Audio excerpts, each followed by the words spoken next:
Puis, pour vérifier les hypothèses 3 et 4 concernant l'influence du traitement médiatique sur l'opinion publique, j'ai ensuite réalisé une analyse quantitative auprès de 164 personnes.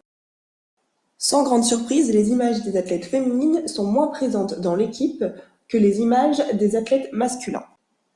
Les médias créent alors une réelle hiérarchisation. De plus, les images montrent que les femmes sont plus accompagnées que les hommes. En effet, elles seraient plus accompagnées par des coachs, des sportifs ou encore des personnes de leur vie privée.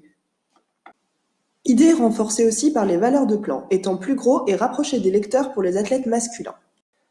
L'analyse des titres montre que la performance est souvent relayée au deuxième plan comparée à celle des hommes, ou encore le physique serait plus mis en évidence. Ainsi, les hypothèses 1 et 2 sont validées. À l'analyse des résultats du questionnaire, les femmes semblent avoir une meilleure image des athlètes féminines et du sport féminin. Pour elles, il pourrait être au même niveau que celui des hommes. Pour autant, les femmes demeurent en marge et sont moins réceptives lors de la médiatisation des événements sportifs féminins.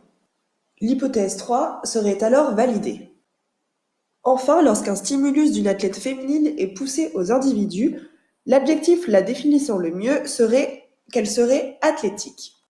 Pour autant, l'adjectif athlétique semblerait s'apparenter davantage à des attributs masculins.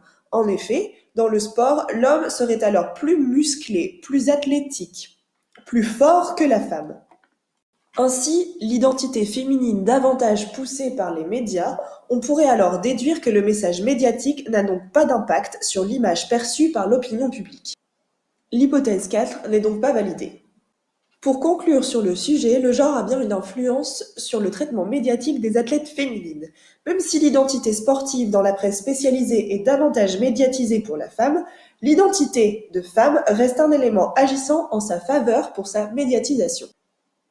Il semblerait opportun d'analyser cette perception dans un sport dit masculin comme le foot où l'hégémonie masculine domine encore.